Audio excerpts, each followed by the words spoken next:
Where are you guys from? Who are you guys? We're a school.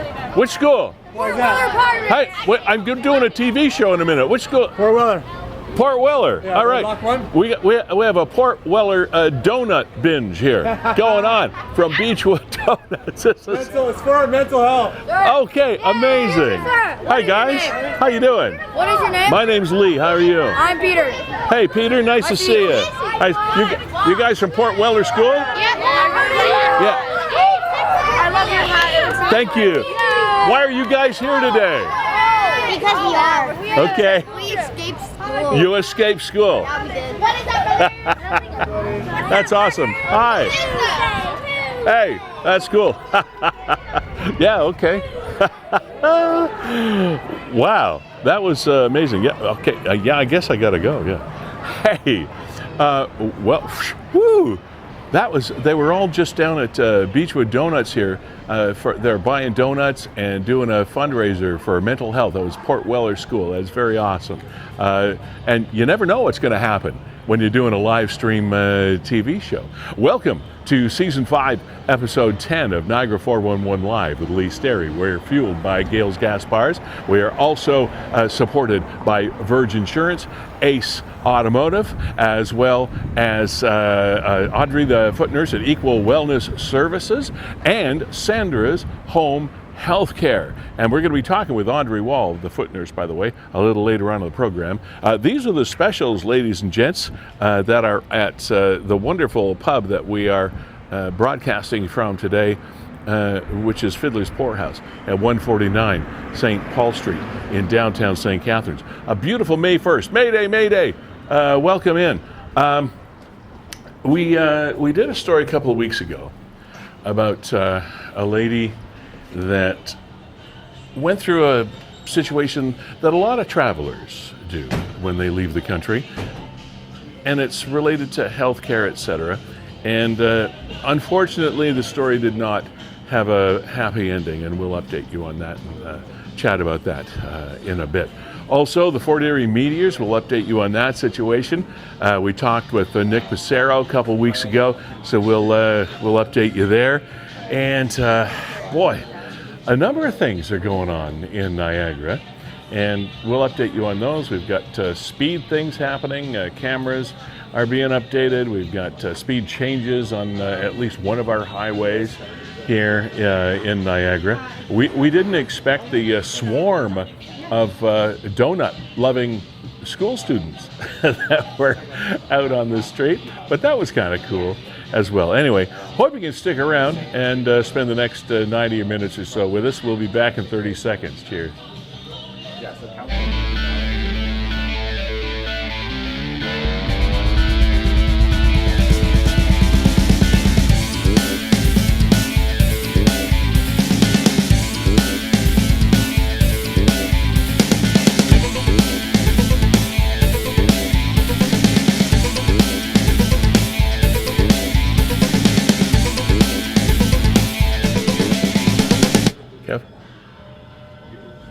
Here we are at Fiddler's Poorhouse, 149 St. Paul Street in St. Catharines, and that's our set that these folks let us put in here every week, letting them upset their staff. Well, we don't really upset the staff, but it's not always as convenient for them. But anyway, we thank them for letting us be here. And the other gentleman you see there, we haven't had a chance to talk about yet, and we just got started, is Kevin Jack, ladies and gentlemen, who is the executive producer of this program, and also the co-founder of WeeStreem, the company that makes this technology possible.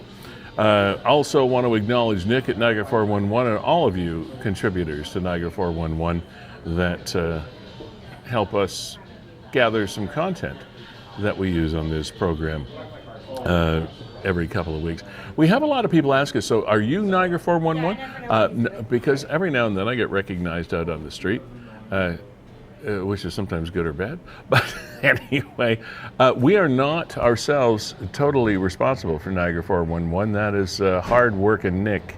That is the head dude at Niagara 411. But because we folks share content and we share resources, etc. This is Niagara 411 Live. This is the bi-weekly version of Niagara 411, and we really appreciate you coming by here. Kevin, let's start out. First of all, hello, how are you? You looking good? Yeah, feeling good, doing good. Nice. We don't often see you wearing the spectacles. Oh gosh, you're right. I gave away my superpower. Yeah. You know what? I'll just leave them on. I've been wearing them a little more at work and in public, and nobody's really saying anything, which means they must fit my face. Well, it looks all right. Yeah, it looks. I mean, it's just getting worse. It's getting worse. Yeah. Well, you know, those of us that have a few years on you will warn you that advanced experience on this planet result in some accessories being required from time to time, depending on what your. So how are you? Are you contacts? Who, me? Yeah. Not now. I have Oh, contacts. did you have the surgery or something? No, my eyes have changed over the years, in the fact that I used to be able to see really, really well close up, and really, really crappy long distance. I guess you'd call me nearsighted, farsighted. Anyway, well, that's changed. My prescriptions have gotten so much better. I go to the eye doctor and he says, your eyes are getting better instead of worse. Well, that's good. So I don't need glasses to drive anymore. But I am noticing the senior syndrome, though, of having to get longer arms. I don't need glasses, I just need longer arms. Yeah, a lot of times I just carry my phone around with me. I take photos of menus in restaurants, and then I blow them up and enlarge them. Yeah. So, yeah, things, your body changes over time. But you're a handsome man anyway, Kevin. So, And for WeeStream, pretty busy week. We had a over 7-hour council meeting that we streamed last night in Niagara Falls, so lots going on there. Now, ironically, though, I understand that one of the items at council was to try to figure out how to make meetings shorter. Yeah, it was actually the last item on the agenda, and it made the meeting longer. So trust me, the irony was thick. The irony is there. And then last week, and we'll play some of this later on the show, we were out at beautiful Hansberger Estates Winery on Jordan Road. Yeah, it's nice. We were there with Mayor Easton and the town of Lincoln and the State of the Town address, and WeeStream did top to bottom, AV services, live streaming, video screens, the whole kit and caboodle. So, and you know, we don't see blood flowing in the streets today because the Leafs live. The Leafs live. Going into Game 6 on Thursday at home in Toronto, which a lot of people didn't think there would be a playoff game played in May in Toronto, but so be it. I guess let me see if they picked a time yet. Yeah, 8 p.m. 8 p.m. tomorrow? Or 8 Thursday? PM, 8 p.m. Thursday. That's tomorrow. Yeah, that's tomorrow, yeah. Yeah, and unfortunately, Leanne and I are just going to be across the road there at Meridian Center for the Ice Cube concert. Leanne is your lovely wife. Yeah, so Leanne and I are going to go see Ice Cube tomorrow night. So unfortunately, I won't get to see the. We have technology though, Kevin. You can record these things. I know. We have technology. So moving along with our tech, great show today. We got some great guests coming up later in the show. I'll let you tee that up, and then anyway. I will. Yes, coming up at about 12:30 today is the executive director of Momentum Choir, very, very special group that WeeStream has supported for many, many years, as a matter of fact. But and they were featured in kind of a cool way at a recent concert here at the Meridian Center, or at the Performing Arts Center, with when the Barenaked Ladies performed here in St. Catharines. So we're going to have Mendelt Hoekstra, who is the executive director of Momentum Choir, on at about 12:30 today. 12:45-ish, our pal David Green, hardest working man in comedy in Niagara, is going to be joining us. We're going to tee up the St. Catharines Comedy Festival and find out what's going on there so that you can make your plans and get your tickets and do all that stuff.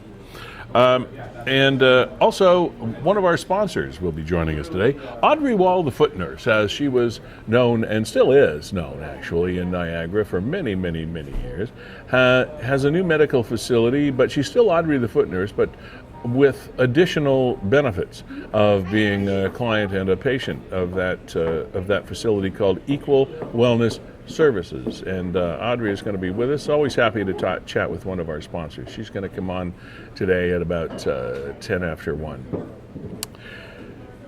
I'm going to take a bit of a downturn for a moment and acknowledge a family that we chatted with a couple of weeks ago. Shannon Horner is the daughter of Kelly Beckerly Murphy. Kelly went to Jamaica recently with a friend for a week's vacation. She had a medical emergency while she was there. She was actually hospitalized and was in a coma. She was out as they attempted to find a way to get her back home. And that was not possible for a matter of a week to 10 days, somewhere in that time frame. Well, during this time, Kelly did not do well. Her lack of oxygen and access to facilities and some of the procedures that might have been performed here, they were non-existent there. They were told, you can follow the story, but the back of the story is the fact that they were told there was no room at the inn. There were no beds here for her, and it took longer than should have been humanly necessary to get Kelly returned to Ontario. Well, once she was returned to Ontario, she was there was a bed at Niagara Health Services Center in St. Catharines. Unfortunately, it was recently announced that Kelly Beckerly Murphy, Shannon's mom, had passed away.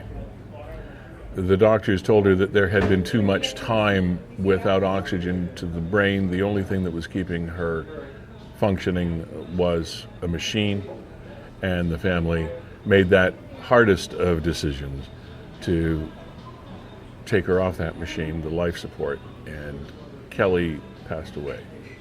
And we would just like to spend a minute here, as we've done, and pass along our sincere condolences to Shannon Horner, whom we talked with here on the program, and the rest of the friends and family of Kelly, who went through what no one should have to go through. And there's been much discussion amongst groups, my group of friends, et cetera, talked about the story, and a lot of you, I'm sure, have as well. And that kind of discussion will go on, and I hope, my sincere hope is that Kelly's passing and her experience and the family's experience with an out-of-country health issue is not, that we learn something from it and we get better at it, and the companies that are involved with keeping these people protected and bringing them back home to get the care that they need in a timely fashion.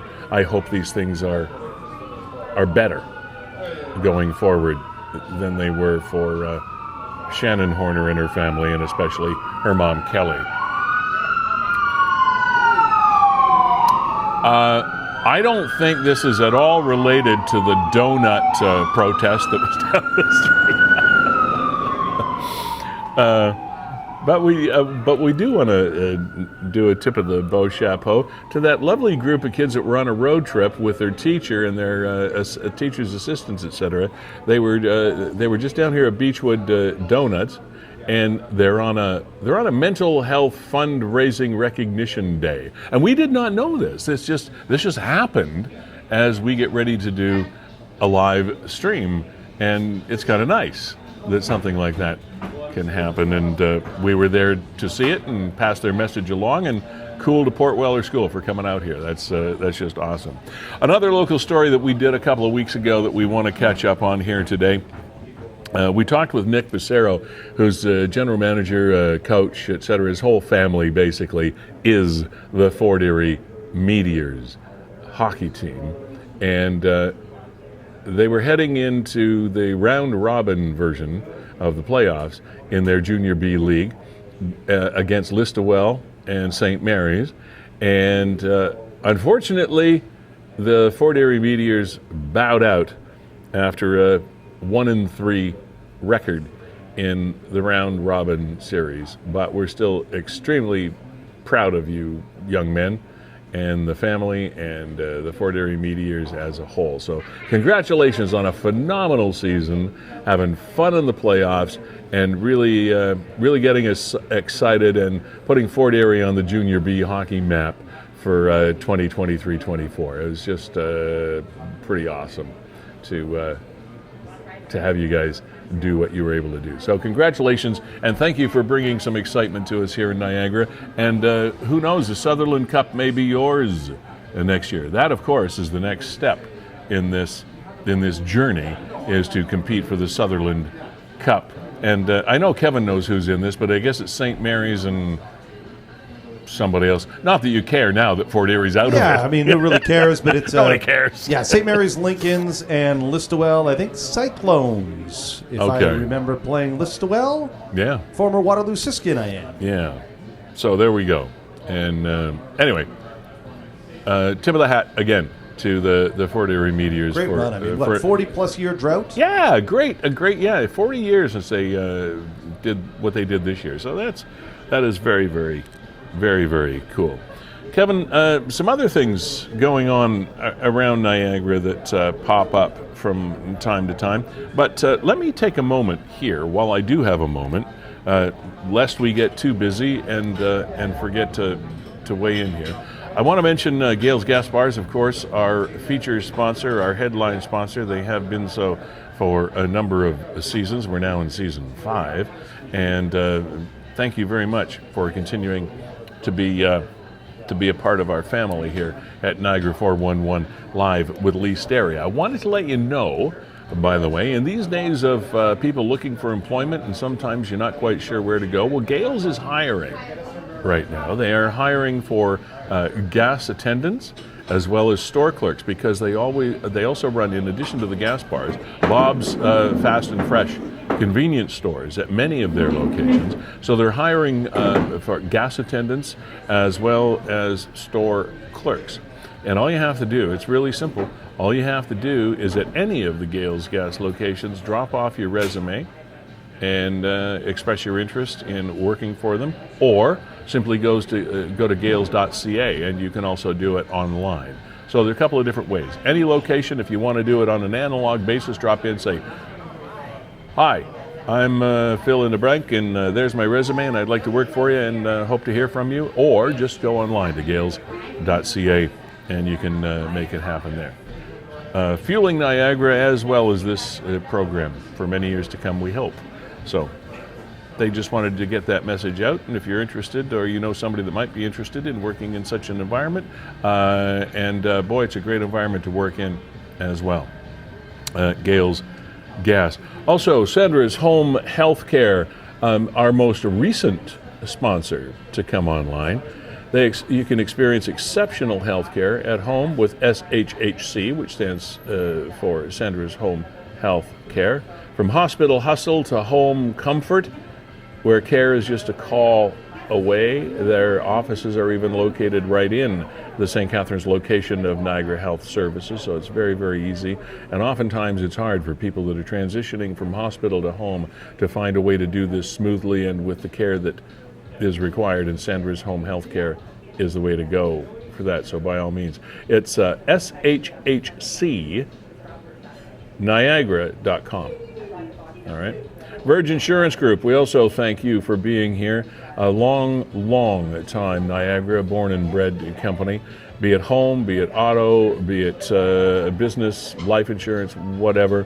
And this becomes even more important when we're talking about a story like we were before with Kelly, and the fact that insurance coverage and needs and comfort, peace of mind is very important, especially when you are traveling outside the country. And those are the kinds of questions you should be asking now when you travel, and you can ask them to the gang at Verge Insurance. EQUIL Wellness Services, Audrey the Foot Nurse. Where did that come from? Foot Nurse. One of our recent sponsors as well. She's been with us a month or so now, and we're looking forward to chatting with Audrey at 1:10 today to find out all there is to know about EQUIL Wellness Services. And I skipped one on my way by I'm sorry, Kevin, I skipped one on my way by the board. Ace Alignment.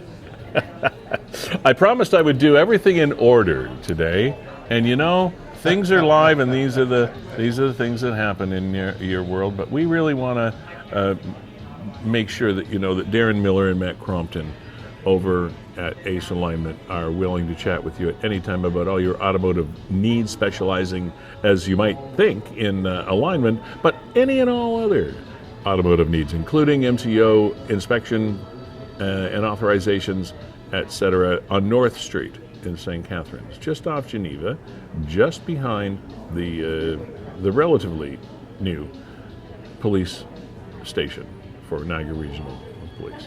Now, Lee, you grew up around here. So I almost did it right, Kevin. I almost did You it. probably did a lot of swimming in Black Creek. Oh, I grew down up there. Would you go into 12 Mile Creek? Not after seeing this. My wife and I saw this photograph last night, just before we were about to snooze, go to bed, etc. I was like, oh my God, that there, gang, is a rattler. That's a rattlesnake. In 12 Mile Creek. I associate rattlesnakes more with desert and sand and dry land. I don't associate rattlesnakes necessarily with water. Kevin, do you? Have you thought of no, rattlesnakes swimming? No, this freaks me out. I've seen fish on the water before. Sorry, I've seen snakes on the water. Well, yeah, before. we've seen water snakes. But I mean, come on, snakes. Stick to the dry ground. It must be like the birds, like the kingfishers that can go underwater and swim around. Yeah. The fish just must be totally peeved off. Like, give me a break. You kidding me? Like, you stay up there, we'll stay down here. Yeah, this is our place. This is our hood here. We don't need no desert dwellers in our water in St. Catharines. 12 Mile Creek. That's a rattlesnake. Ugh, man. I mean, they're not coming after. I mean, I don't think coming there's after us, right? No, but I don't. But well, if you were in the water, I think it possibly would. But nobody really, I don't think, swims or wades or whatever in 12 Mile Creek. I don't even think people line 12 Mile Creek to fish it, do they? Oh yeah. Do they? Oh yeah.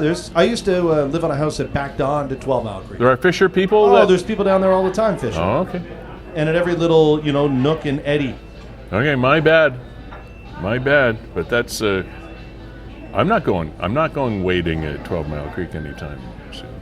I wonder if this is an anomaly. I haven't seen anything online or anywhere in social media that states that this is a natural and regular occurrence. This might be just one of those freak occurrences that happen when something they call them invasive species. When a species that is not indigenous to that particular environment shows up in that particular environment. I don't know whether that's what this is or whether rattlesnakes could be actually indigenous to our area, especially in 12 Mile Creek in water areas.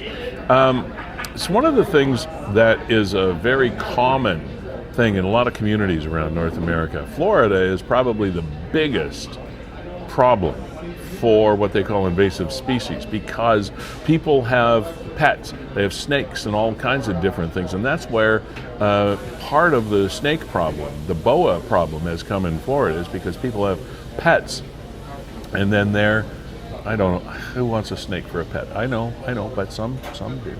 And then when they realize that they can't look after them anymore, or they can't care for them, or that it's too much to handle, they set them free in the wild, like down to the Everglades and out in places like that, in places like southern Florida. And then they procreate, and they become a harbinger of imbalance for everything to do with the ecology and the environment and the evolution of species in those areas. So these invasive species sort of take over an area where they're not supposed to be, and it creates all kinds of havoc and problems all over we have so many invasive species around here in Niagara, you have no idea, and I can't name them all. I can't even name a bunch of them, but there are many that, and it happens all over, in all the environments, in all of the ecologies around the world. And that's generally the fault of the humans. It's the human race that brings these. Well, I think one of the things, Kevin, many years ago, were the mussels That I remember those. Yeah. remember that? The zebra mussels. The zebra mussels. Those, and they were causing boaters all kinds of problems because they were adhering themselves to the keels of boats, and it was a massive, massive problem in harbors all over Ontario and across the country because they're a species that's not supposed to be here. But once they are here, things go crazy. And I just wonder whether that's part of that issue. Rattlesnakes in water in 12 Mile Creek. Yep. Kind of makes you go, Not dipping my toe in, Lee. Not dipping my toe. no.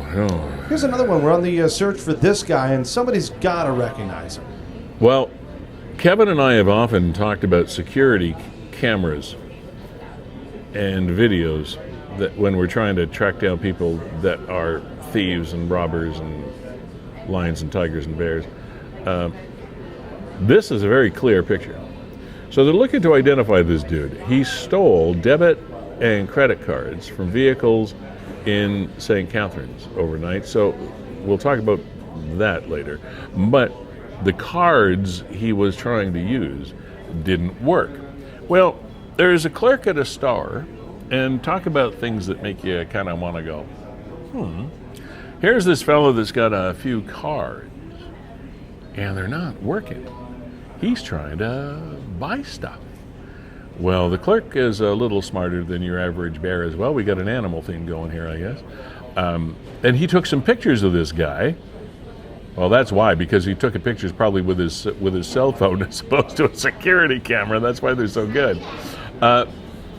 So he didn't think anything. He didn't think something was totally kosher here, and took these photos. So there's the dude there. So you may have had your car broken into, and some cards. I don't know why you would leave debit and credit cards in an automobile, but nevertheless, some people do funny things.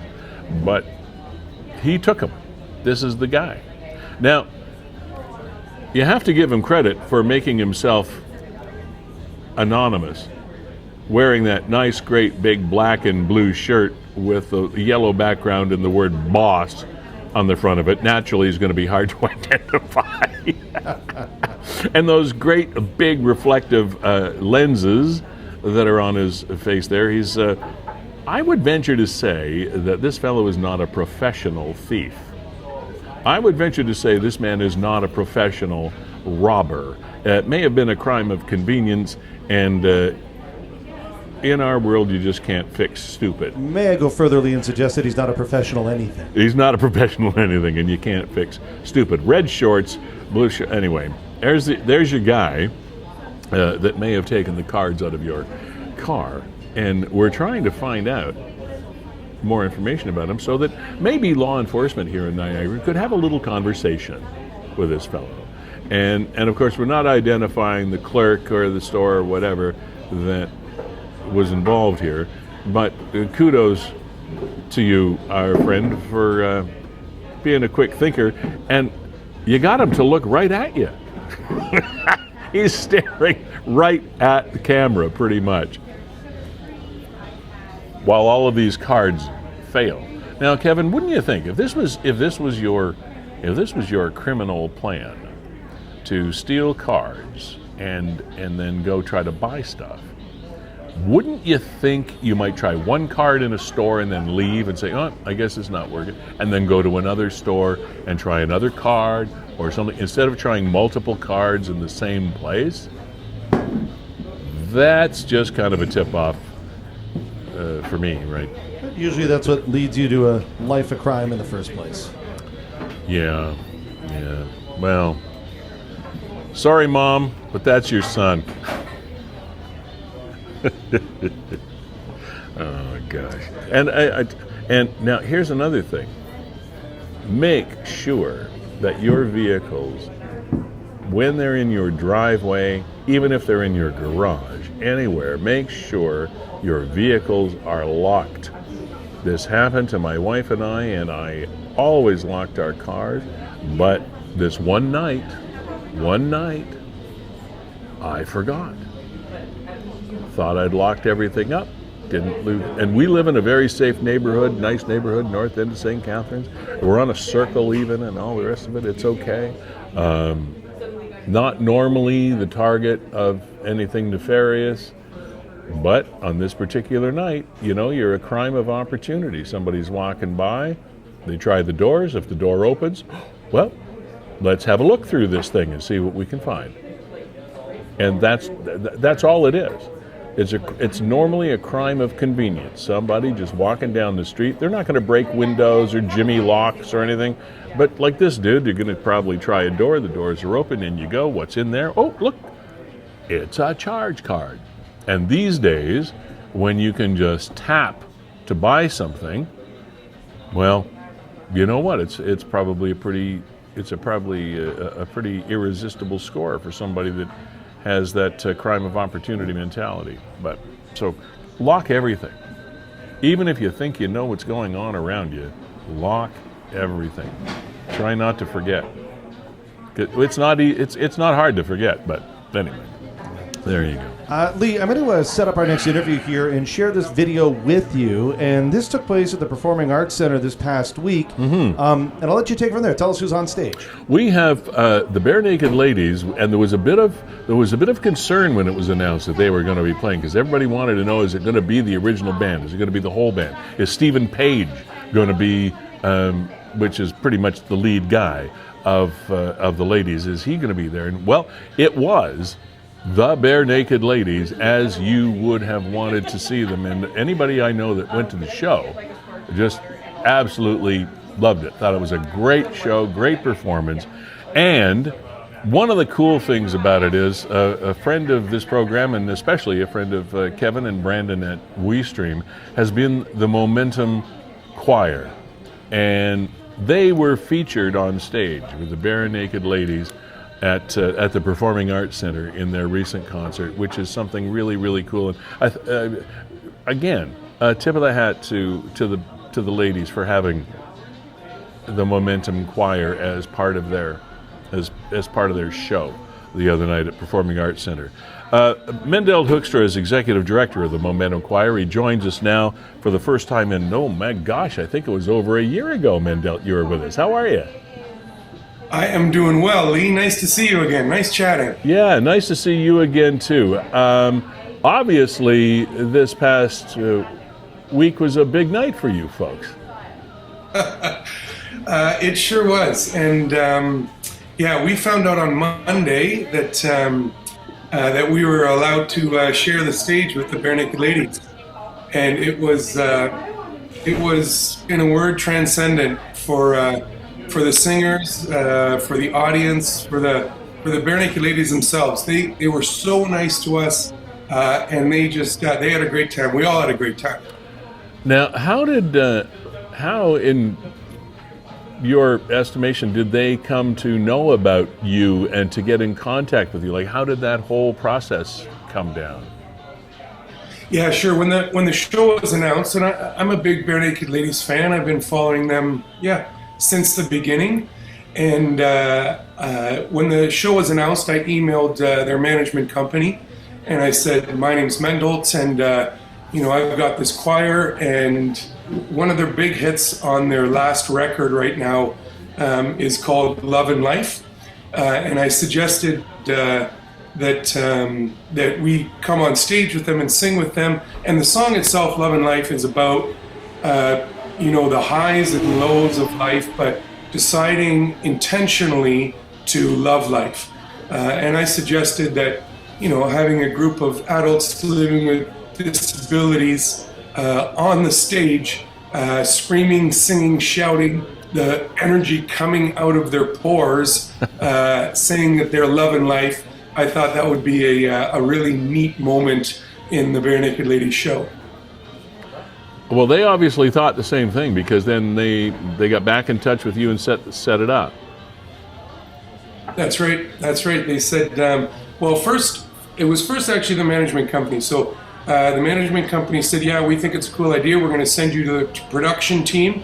And then I had to basically cross all the T's and dot all the I's in terms of the production value of it. And then the production team said, yep, we think it's good. Now we're going to ask the band. And about 90 seconds after they said, we'll call you back, we got to ask the band. They called back and said, the band said yes.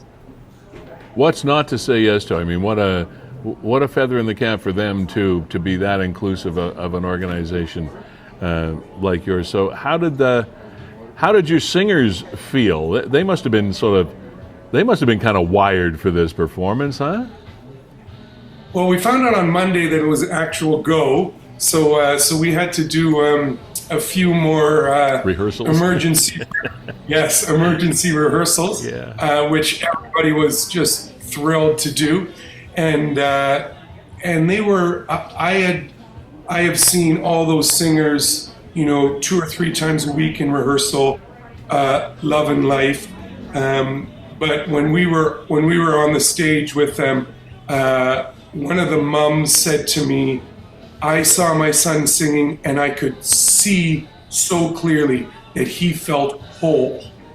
W-H-O-L-E. Wow. He felt whole. And it would be one thing for the Barenaked Ladies to say, hey, Momentum Choir, you're a nice little charity in Niagara, we're going to give you 50 tickets. That would be nice. But for them to invite us on stage and let us sing with them, that's inclusion in the arts community.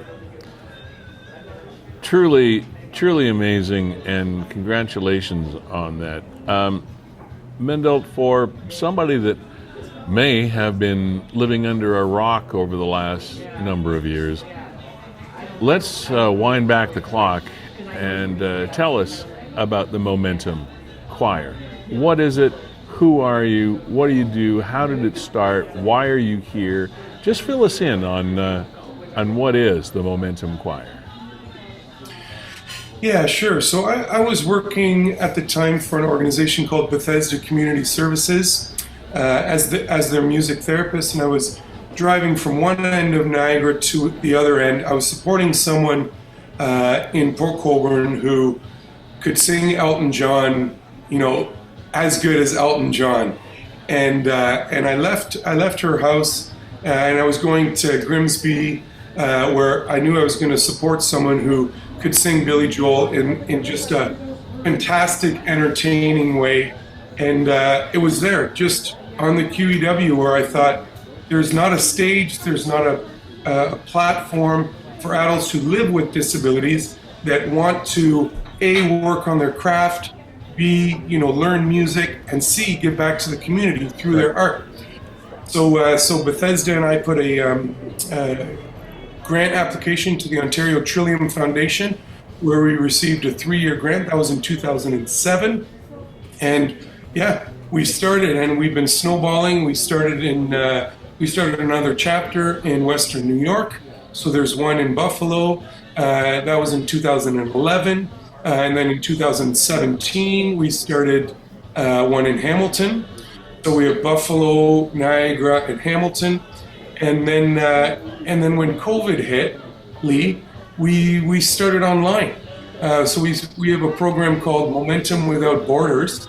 We rehearse every week online, and these are for folks who can't necessarily, they don't live close enough to come to in-person rehearsals, but they can come for our big shows. So we got a big show coming up next week. And we're going to have people from all over the province on that stage. Where is your show next week, Mendelt? Yeah, so it's Monday, May the 6th. So this coming Monday at the First Ontario Performing Arts Centre. We'll be back on the Partridge Hall, which is also ironic because the Barenaked Ladies played that hall as well at 7 o'clock. And it's our program called Make Your Own Kind of Music. We have a theme for each show, and for this one, we've been talking about the singers. We've been talking about how can we fit in our community? What do we need to do? Can we be ourselves? Do we need to alter, our behavior? Do we need to, pretend we're somebody else, or can we just be our own person and make our own kind of music? Now, it seems to me, when you said that line, I remember music back in the 60s and 70s. I think it was Mama Cass back in the Mamas and the Papas days that had a song that said "Make your own kind of music" was one of the big lines. Make your own kind of music. Remember that one? That's the exact song we're singing, Cass Elliot. Is it? Yeah. You're kidding. I nailed it Nope. then. You did. Yeah. Well, isn't that cool? That's awesome. Lee, you can join us on stage as a guest singer. Oh my! Trust me, I think I'd bring your bar down a little bit. But thank you for the thought. Anyway, so and I'm assuming are there still tickets available for the show if we want to go? Yeah, I just got I get the rap report every morning, so right now there are about 150 seats left of the 780. All right. So get your tickets. That's cool. That's cool. Well, it's a great next step. It's another wonderful line on the resume for the Momentum Choir. So happy that you and your group had that kind of joy on stage with the Barenaked Ladies and brought us that kind of joy in return. So congratulations, and again, kudos for everything that you do and your group does. We love you, and continued success is all I can say. Thanks, Lee. We really appreciate your support, and Kevin, Brandon, WeeStreem, Niagara 401. So thank you. Take care, my friend. Thank you for being here. Nice to chat with you again. Always, Lee. Thanks again. Mendelt Hoekstra is the executive director of Momentum Choir, a jewel in the crown of Niagara for sure. And what a great night for them. That would be just something that anybody would cherish for a lifetime, an experience like that, to be up there and have that feeling of what it's like to perform. And not that the Momentum Choir hasn't had the performance feeling. They do. They perform a lot, but in a venue like that, with an act like that as their headliners, in front of a crowd that size, that's pretty special. That is really, and if you've never had that experience, boy, it is something. It is something special. You ever had that, Lee? You ever play in front of a big crowd like that? Yeah, I have. Yeah, maybe not that big, but big enough. And the adrenaline. You see why some of these performers continue to go on stage long after their best before date, like some of these farewell tours that never end and things like that, because it's almost like a drug. It's an adrenaline rush, and it's an addiction sometimes, or like an addiction, that performance thing. One of our close friends, Tim Dennis, for example, longtime morning host for CKTB here in Niagara, and many other jobs in radio. Just retired. His last show was yesterday after 47 years in the biz. I was in the business for 48 or 49 years before I walked away to do something different like this. And the reason we don't walk away sooner is it's hard to walk away. It is hard to say goodbye to that feeling of bringing something enjoyable or entertaining or informative to the public, and it is almost like a drug, and it's very, very difficult to say goodbye. So, and there's Tim currently. Currently, yeah, finally relaxing. And any morning guy, I did morning radio for a lot of years, and you always get asked, what is the first thing you're going to do when you retire? And without fail, we all say sleep in. It's not easy getting up at 3 o'clock in the morning for many, many years. So Tim says, a quick note to say a heartfelt thank you for all the notes and messages.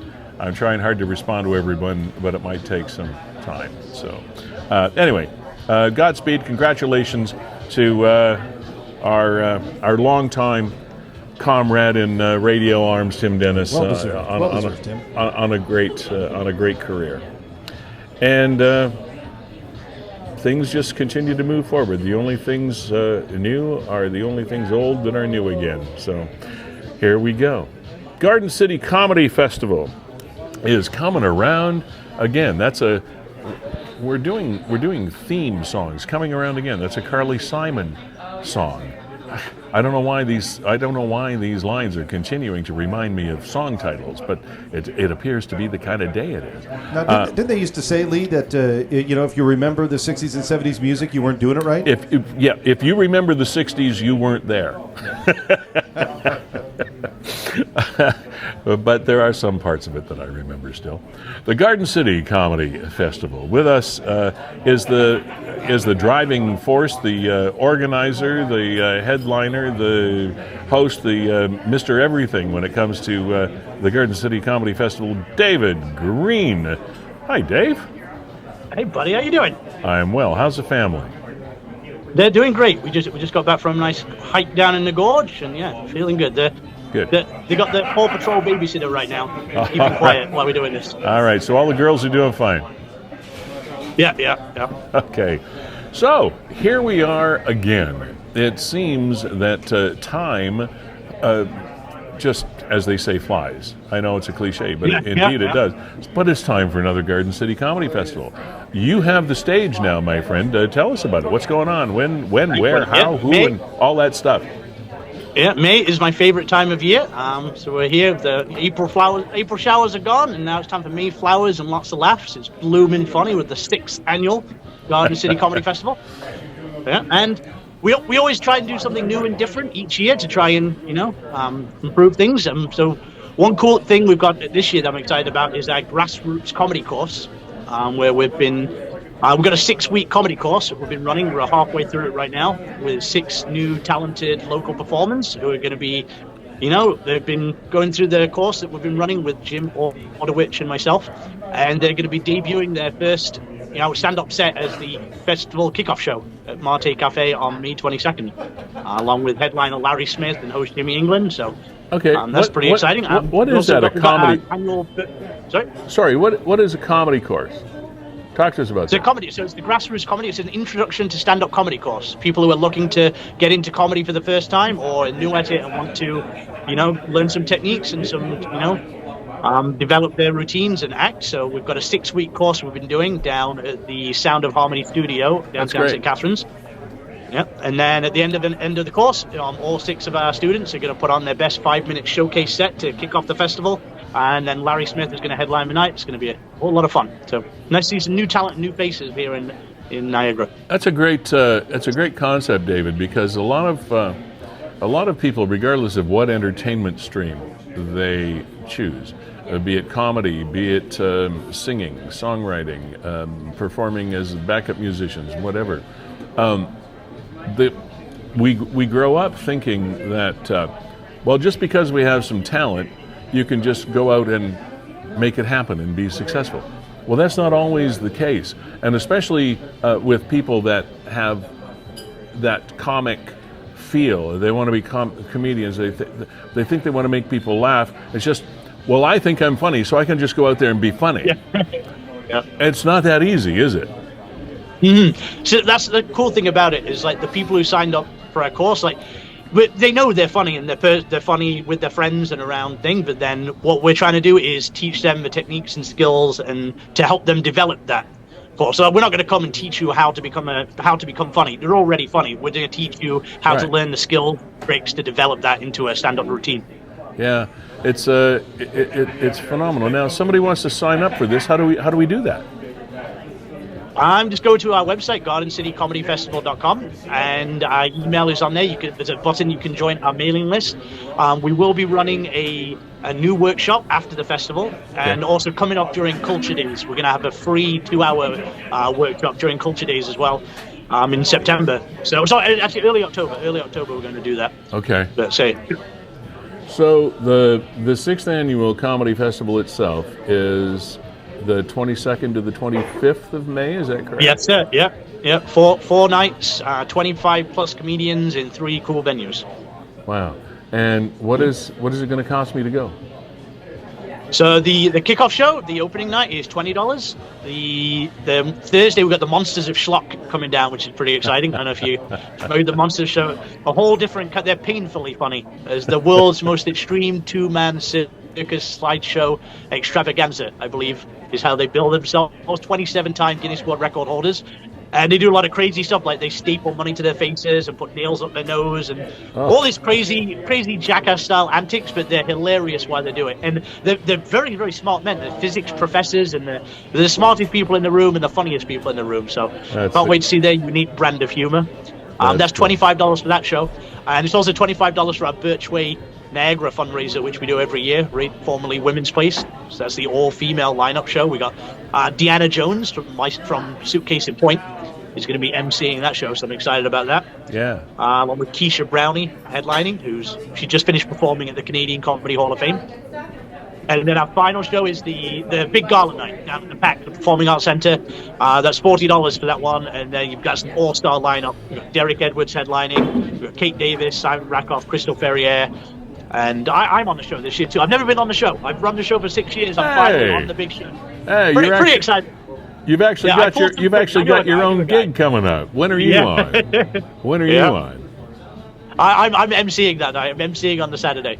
All right. Yeah. Well, we look. So the tickets are $40 for that one, but special for Niagara 411 viewers, if you want to put in because it's the GCCF 24 year 24. If you go to GCCF 24, use it as a promo code. That will get you 24% off any of the shows on our website. All righty then. Well, thank you very much. How did you come up with 24% off? Just because it was GCC 24. Maybe next year we'll do 25%. Okay. Well, I ask a stupid question, you get a pretty straight answer. And that promo code is available 24 hours a day as well. So. Okay. David, as usual, hardest working man in show business here in Niagara these days. Congratulations on the success of the festival, by the way. Thanks, buddy. I mean, in a community like this, we have been victims many years of our own apathy for our own community. In other words, you'll pay a bunch of money to go see a show up the highway in Toronto, but when things happen in your own backyard, there's some apathy kicks in. But and you know that to be true over the years. But but congratulations, you broke through that ceiling, and it's awesome to see the success of this only 6 years in. So well done. Thanks, buddy. Thank you. I appreciate all your help getting the word out there. And to quote another Carly Simon song, nobody does it better, my friend. So thank you. Okay. Congrats. Thank you very much. See you, Dave. Thanks, man. Have a great one. Yeah, you too. Good man. Hardworking fellow in show business. Yeah, I just can't believe it took him 5 years to convince himself to put him on the bill. Well, sometimes be careful what you wish for. When you're working so hard on a project, you just can't be bothered to work on yourself. Say, oh my gosh, I got to go up and be funny. I haven't prepared anything. Well, you better get prepared now. That's good. Again, want to thank our sponsors for the program here as we are sitting here on May the 1st. May Day. Season 5, Episode 10. Of Niagara 411 Live with Lee Sterry. Want to appreciate Nick and all you contributors of Niagara 411. Gales Gas Bars Limited, our premier sponsor. Words can't express how much we appreciate the support. Gales, by the way, wanted to pass along the message that they are hiring gas station attendants and store clerks, etc. Not only do they run the gas bars here in Niagara, but they also have at some of those locations, Bob's Fast and Fresh convenience stores. Well, they're hiring gas attendants as well as store clerks. All you have to do is drop off your resume at any one of the Gales locations or go online at gales.ca. Something worth noting there, Lee, if you remember, Gales was certified as a living wage employer. So, and that's a moving target as well. Yeah. But, if you're thinking, am I going to be able to sustain myself? Well, go knock on the door over there at Gales, and they are hiring, and they pay decent. LGBTQ plus friendly as well. They were recognized by the Rainbow Chamber of Commerce in Ontario as a safe haven for customers as well as employees. So that's a big deal. So check them out. Also to Sandra's Home Healthcare, our most recent sponsor to come online, enhancing lives with tailored home health services from personal care and medication management to specialized medical assistance and rehabilitation in your own home or in the home of your loved one around the clock if necessary. They match their home healthcare workers to the client, so it's a good match. It's more than just somebody knocking on your door and popping in for an hour to be your PSW for the day. These are longer standing relationships as required. Sandra's Home Healthcare Services, SHHCS Niagara.com is where to find them. Also, Verge Insurance Group, thank you very much for being here, Mark Shirk and the gang. And we've learned over the last little while how many things in our lives hinge on proper insurance coverage and the peace of mind that comes from knowing that you have the proper coverage regardless of your situation. So check them out, Verge Insurance Group. Ace Alignment, also one of the smallest but one of the most efficient automotive shops you are ever going to see. They're on North Street in St. Catharines, right at the corner of Geneva and north behind the police station that is on Welland Avenue. They're just tucked in around behind. So please check them out for everything that ails you. Janice O'Pretty is the long time family member of the owner of that shop. Head mechanic Darren Miller, senior mechanic Matt Crompton, great guys, and they'll answer whatever questions you might have about your vehicle. EQUIL Wellness Services, I won't tell you much about that right now because we're going to have Audrey Wall, the foot nurse herself, owner of EQUIL Wellness Services, on the program in about 10 minutes, but we thank her for continuing to sponsor the program as well. And Kevin, there are some things that came up over the past week. Were just things that are happening in Niagara. The provincial government announced yet another increase, or a permanent increase, let's put it that way, on some highways that have raised their speed limits from 1 to 110. There was a stretch on the Queen Elizabeth Highway between St. Catharines and Stony Creek area. That was one of those the last time they did this. This time, they're adding a stretch of highway in Niagara, amongst other places all over Ontario, but the one that affects Niagara is the 406, as you see on your screen right there. As of July the 12th, the 2024 speed limit on the 406 between Feulled and Welland, about 13 Clicksworth, is going up to 110 kilometers an hour. And I'm not so sure that it's that impactful an announcement, to be perfectly honest.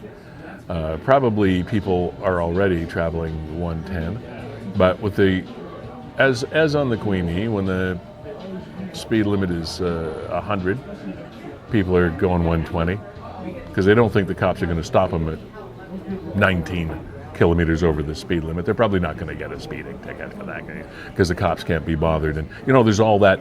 I'm not saying that's true, but there is that mentality out there, and the same thing goes when you're raising the speed limit to 110. Can people are they now going to want to go 130?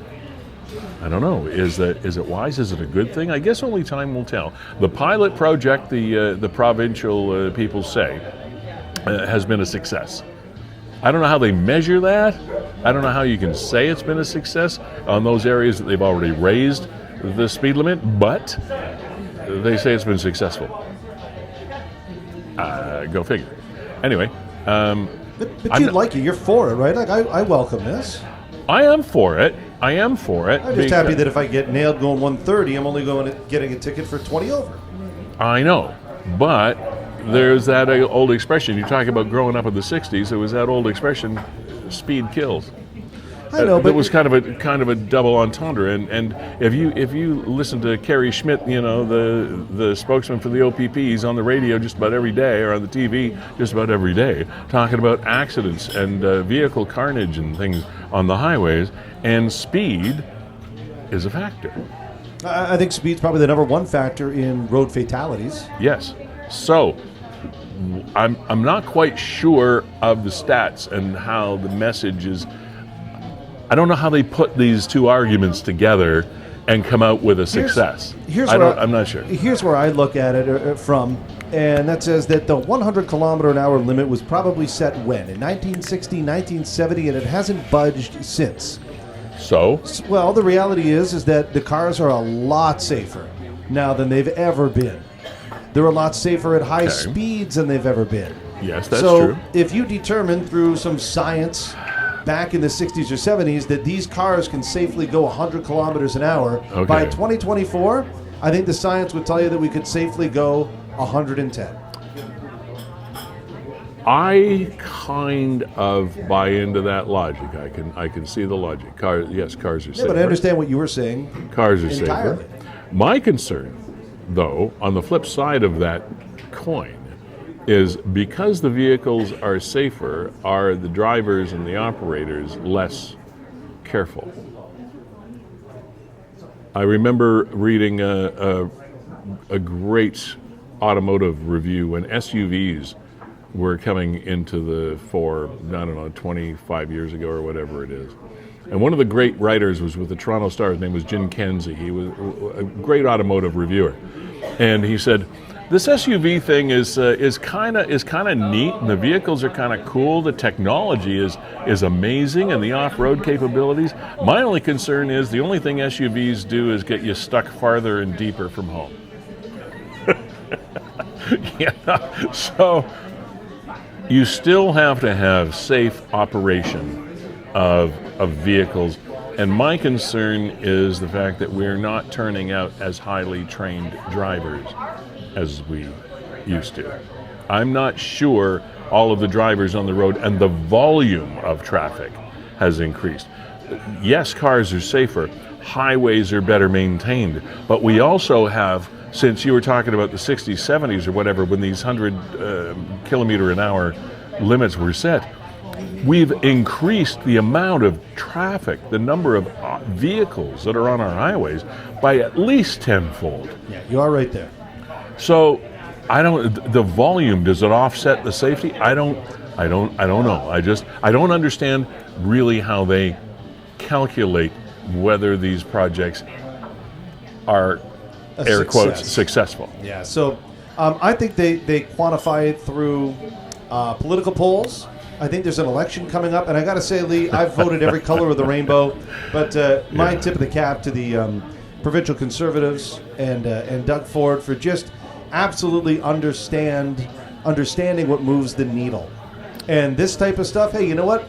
We're going to increase the speed limit from 100 to 110. Thank you, sir. Thank you very much. But more important than that, Kevin, is paper bags are coming back to the LCBO. Absolutely. Doug Ford decrees. These are the things that people want to hear. They absolutely are, and I'm not even saying that tongue-in-cheek. These are the things that people care about. What we don't care about is a tax rebate, we don't understand dollars. We do not understand carbon taxes. No. We do not understand these things. We don't understand paying more for gas and then getting a check in the mail. We don't understand how this works. That's not how people think. People think, why can't I put my bottle of wine in a bag? Like, I got to bring a bag into... Well, the bags are coming back. I don't know when, because I've been into a few... I buy the odd bottle of wine, and... they're not back yet. No, they're not back yet. And the workers in the stores aren't 100% sure when they're going to be returning. But these are the grassroots issues, the everyday conveniences or inconveniences that the public relates to. Being able to go in and throw your bottle of booze or your bottle of wine into a bag and walk out to your car. And the bag is recyclable. It's not like it's going into a landfill somewhere. These paper bags, they've always been recyclable. They're not one-use plastic bags like you used to get in the grocery stores. These are paper bags. These are organic, recyclable bags. Now, Lee, speaking of grassroots, we Yeah. had some grassroots on fire around Marineland. I know you wanted to touch on that. Well, it was interesting because this post was about the grass fire. The post came up on Niagara 411, and there it is right there. Marineland Parkway and Stanley Avenue in Niagara Falls, grass fire.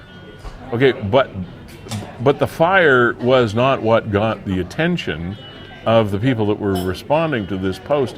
It was that, I don't know if you can enlarge the picture or not, Kevin, but it was the encampment that was near this fire. I mean, you can see those are people there. These are people, and they have clotheslines or partitions or whatever, tents or blankets or bedrolls or whatever.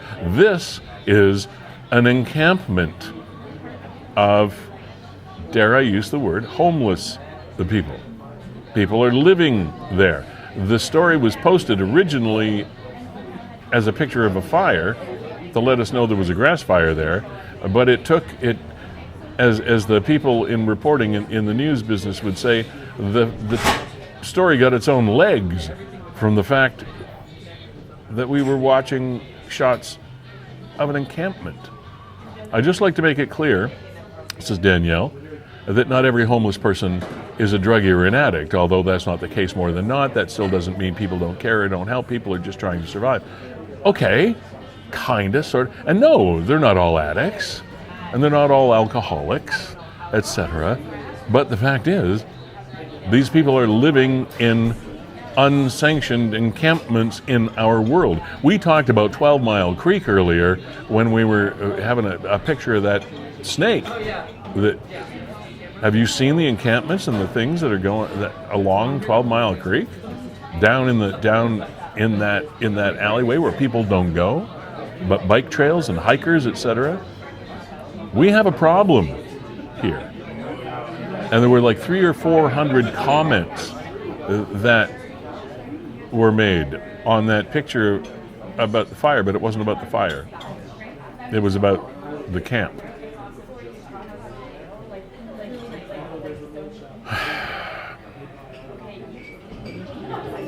Problem is housing. Yes, housing, and housing. Okay. Anyway, we have serious issues here, not just here, all over the country, but Niagara has the places, Kevin, that we drive by on a regular basis, and on any given day, a tent pops up in a place where you would never expect to see a tent. We were talking about the LCBO and the paper bags coming back to the LCBO. I drove by a location of the LCBO here in Niagara and glanced over into the parking lot, and there was actually a tent pitched in the parking lot of an LCBO location. Like, what? And I'm sure it wasn't there for more than a day or so till somebody figured it out and moved them away. But we have every city has its issues. Every city in Niagara has its issues. Niagara Falls has its issues. So does Welland, Port Colborne, St. Catherine. It's not indigenous or exclusive to one municipality. We all have the challenge of how to deal with homelessness or I don't know if this is a word, derelictness. That's not a word. We've had discussions about this. I sit through a lot of local municipal Yes, you politics. do. I mean, you hear these discussions all the time. And if there's anybody who even has a conversation with you who feels that they have a silver bullet or here's all they have to do to fix homelessness, no. They have no idea what they're talking about. No. Every idea that anybody can think of is all another tool in the toolbox to try and affect and change homelessness. But it is multifaceted. It is. All of the things need to occur at the same time, in unison, in conjunction, which is next to impossible logistically. We understand that, but we are trying. But it's not give them jobs. It's not give them food. It's not give them shelter. It's all of those things. And it's understanding the factors that contributed to any one given person being on the street or in a tent or whatever. A lot of these people do want to have a place to be. A lot of these people don't want to change their life. They like the way they live. Some. It's not always an issue of mental health issues, but often it is. So that, to go to Kevin's point, is truly where the enigma wrapped up in a conundrum is with homelessness. Is the factors are varied, and they are many, and as you were saying, Kevin, there is no one silver bullet that solves this thing. It's just there. It's hard to keep track without a scorecard as to what is really going on. And it's as to go to that comment on that post on Niagara 411. It's not all because of addiction.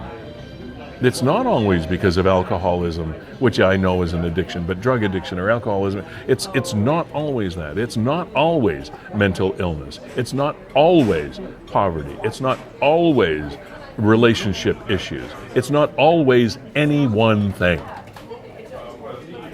And that's the bailiwick that we deal with. Lee, we've got Audrey in the green room here. I just got to do one thing before we get to her, so hold on. And in the interim, I'll just connect the dots on a couple of stories here. One from 411, and then, of course, Lease Live Another Day. This was good. This story came up because of this sentimental jersey. There's an old song goes back into the 30s, 40s, whatever, called Sentimental Journey. I don't know if anybody's old enough to remember that. My parents liked the song. That's how old it is. But the sentimental jersey was stolen from this rather ardent fan of the Maple Leafs domicile, and it's just it's too bad. How do you know what's missing if you have a display like that in your home? How do you know what's missing? And I just feel so pleased for this for the person that owns. I don't know the person that owns this house, but kudos to you for your passion. I think some of the comments meant, boy, I appreciate your enthusiasm and your support. That is one passionate family for the Toronto Maple Leafs, and for this family alone, irrespective of people like Kevin that are Leaf fans, just for this family alone, I'm glad they have another game to play. Just so they don't have to dismantle this whole thing. Like, do they take it all down after the season is over? I don't know.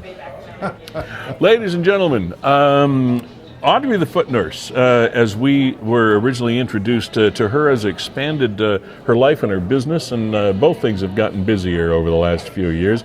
Audrey Wall joins us now. Hey, Audrey, how are you?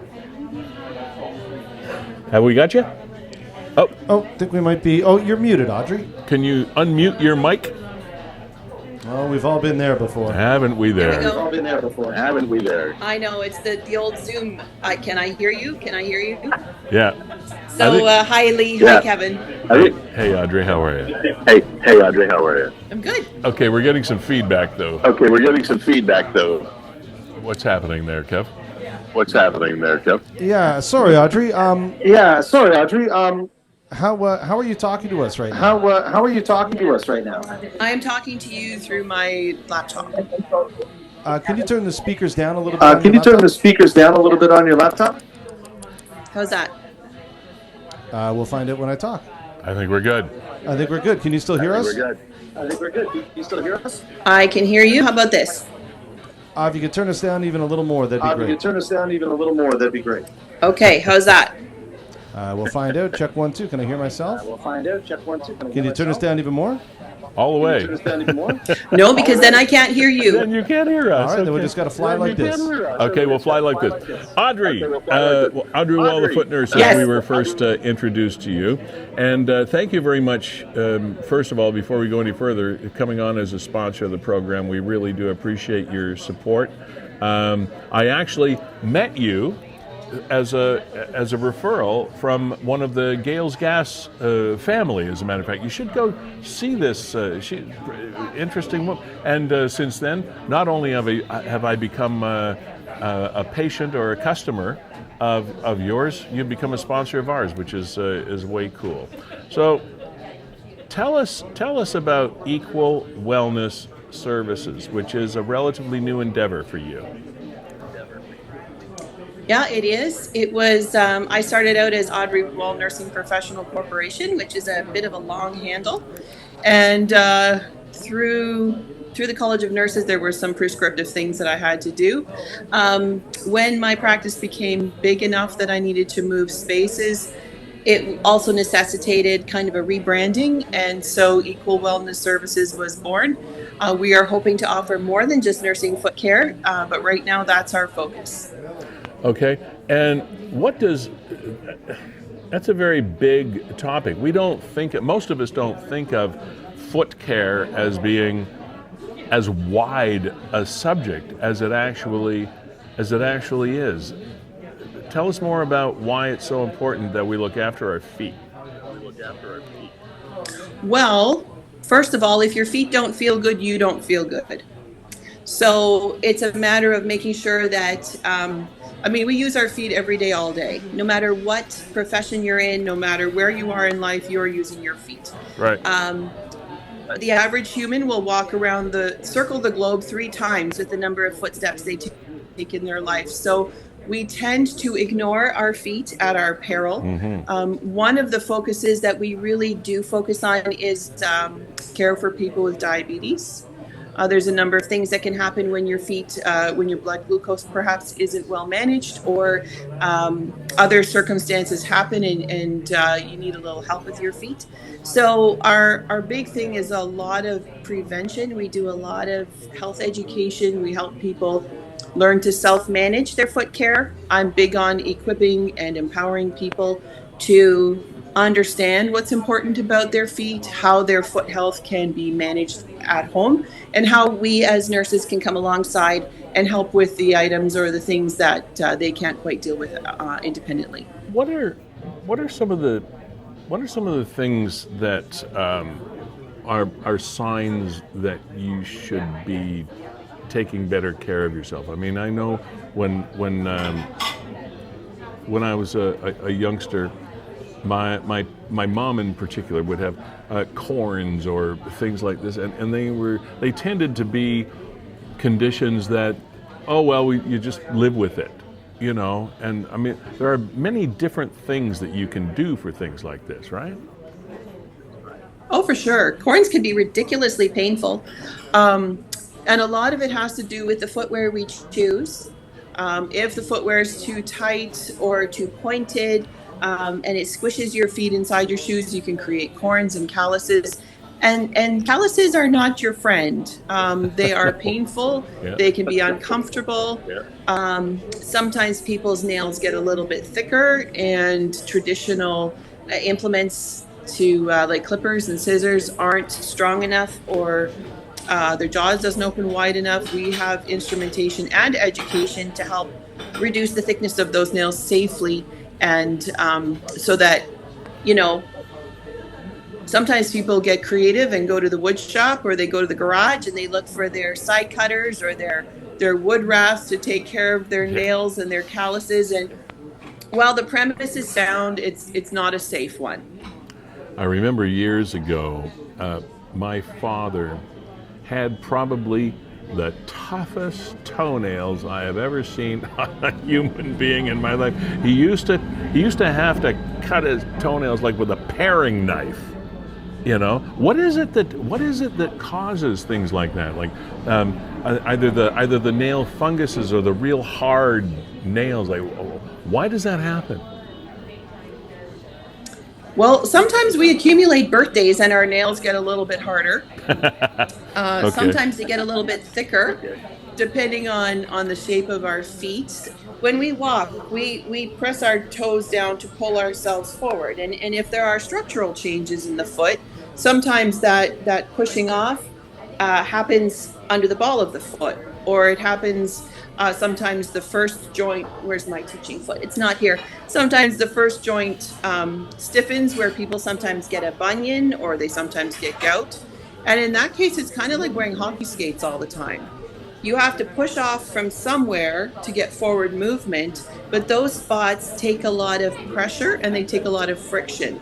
And so that's where calluses and corns can develop, painful areas, that kind of thing. Yeah. So there's really a number of factors. Fungus, toenail fungus is very difficult. It's difficult to treat, and there's no real one way of saying, yes, you got it here, or yes, you got it there. Often it can be associated with medication. So sometimes people who are immunocompromised or in cancer treatment can be more susceptible to fungus in their toenails. Sometimes pool decks, that sort of thing, that are being used by a great number of people. Fungus can be transmitted that way.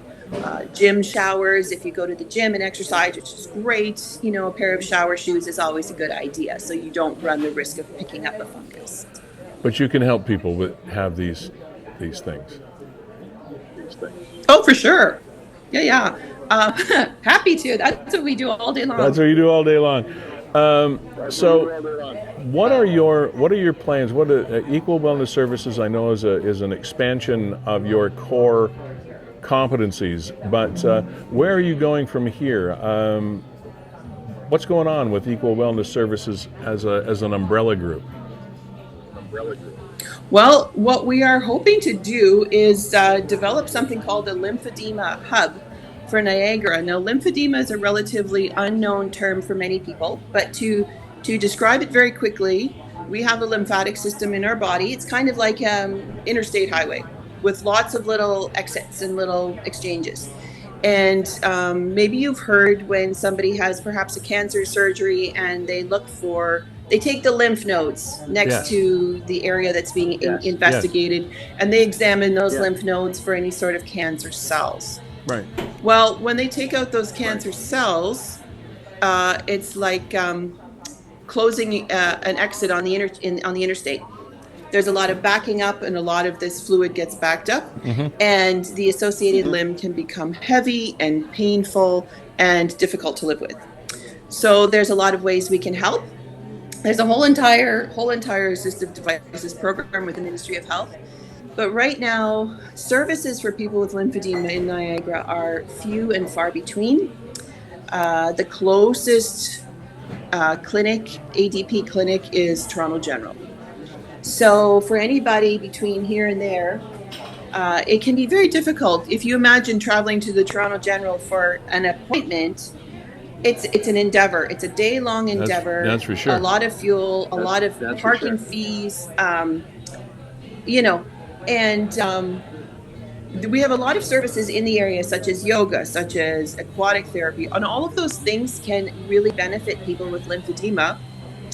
And I'm working with another person to try and kind of collate services into a hub. So when somebody says, oh, you've got lymphedema, well, what now?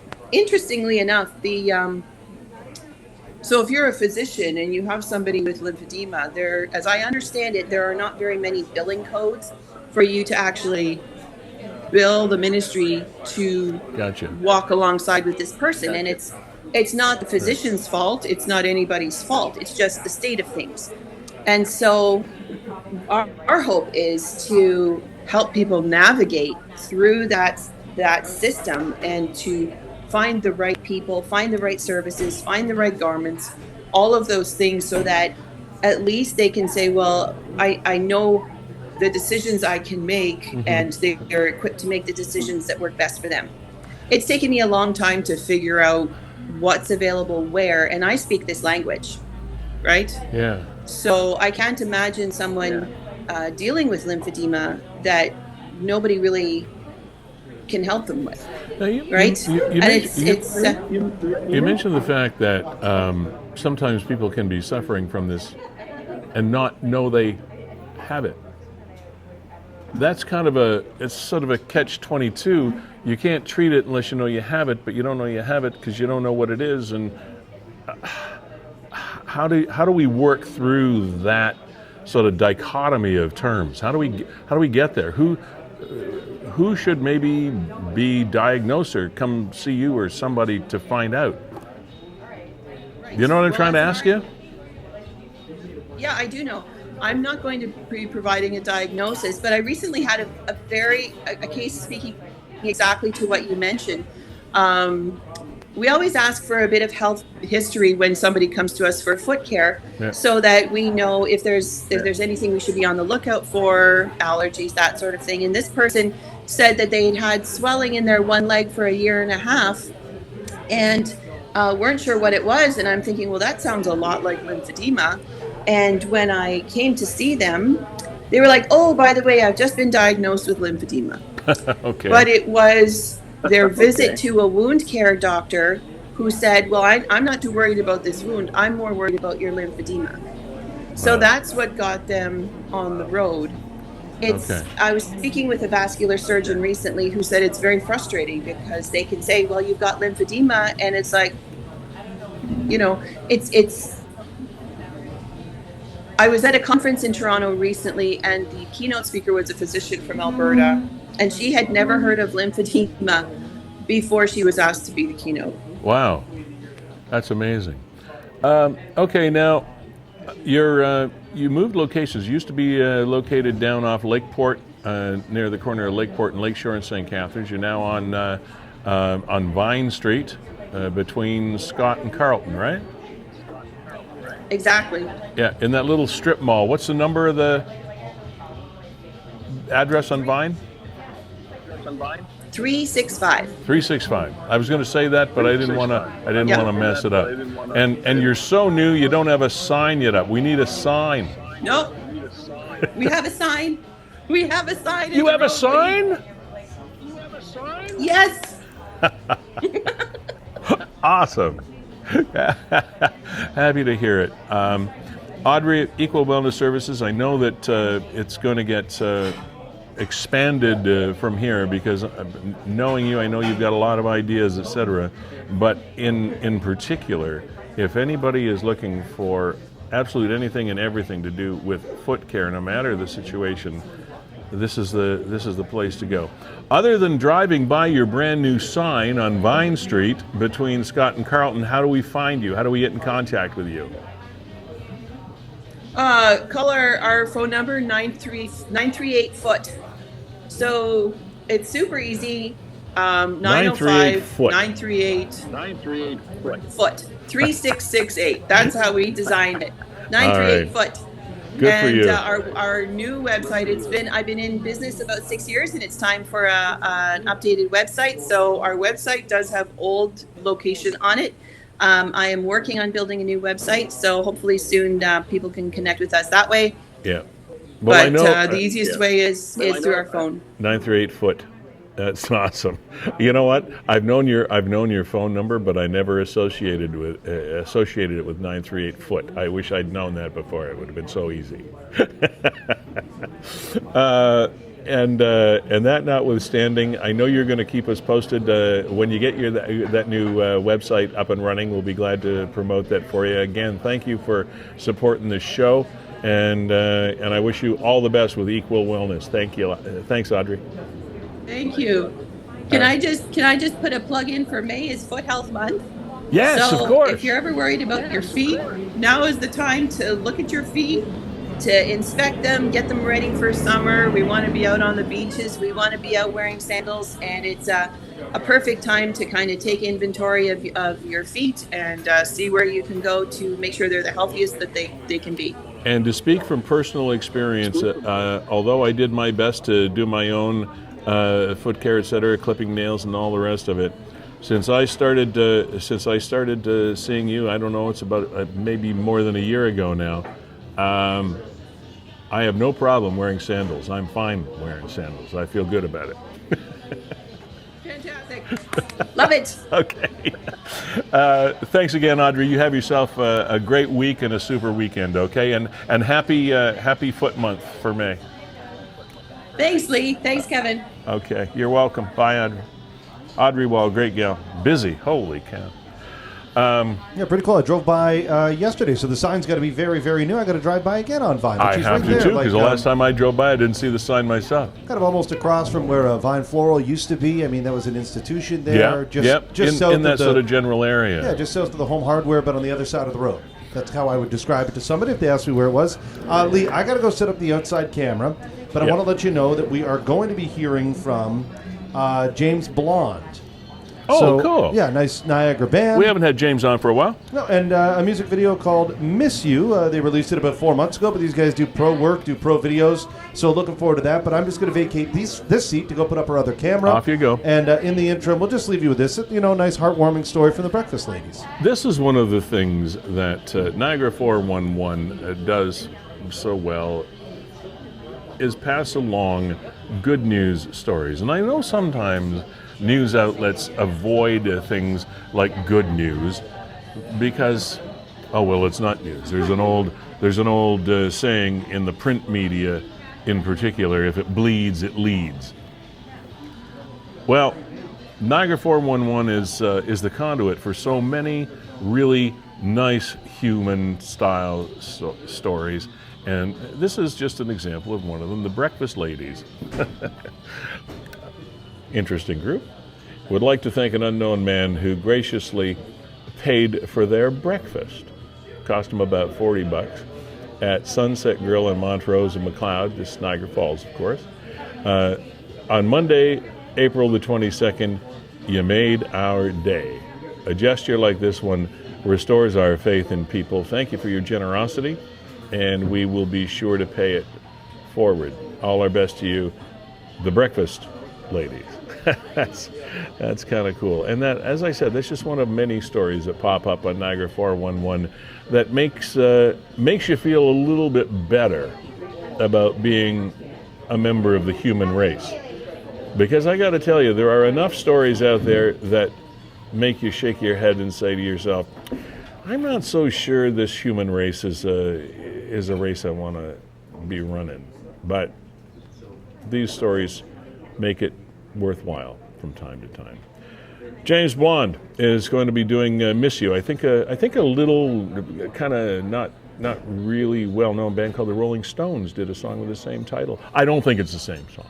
But anyway, James Blonde's going to play us off the stage, as we say. Again, Kevin Jack, always a pleasure to work with you.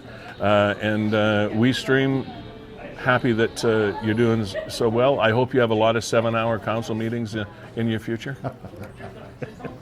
Yeah, it was a late one last night. Thank you to Mendelt Hoekstra, Executive Director of Momentum Choir, David Green, St. Catharines Garden City Comedy Festival, just around the corner, May 22nd to 25th. David, thanks for being here, and thanks for all the hard work you put into trying to entertain Niagara. Audrey Wall, the foot nurse, and EQUIL Wellness Services, thank you for being on the program. Gales, Centers Home Healthcare, Verge Insurance Group, ACE Alignment, EQUIL Wellness Services, thank you for sponsoring us and your support. It's very much appreciated. And that's a wrap for Season 5, Episode 10 of Niagara 411 Live with Lee Sterry. We'll see you in a couple of weeks.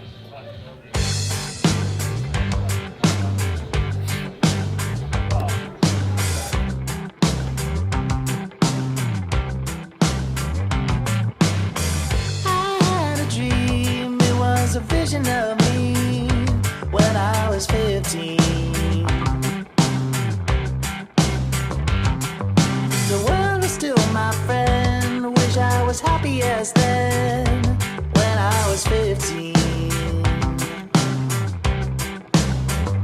We've all been wondering where you've been, growing tired and bored of sin. I know I'm ready to let you back in. 'Cause every breath ends with a sigh, and every time I roll my eyes, I think they may not ever come back down. I wasn't always like this. Won't you come back? I miss you.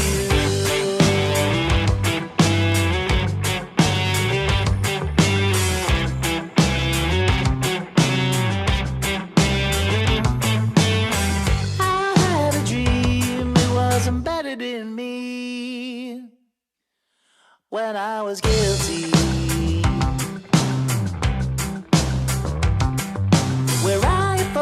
a stubborn man who fills the void with all he can. Oh, woe is me.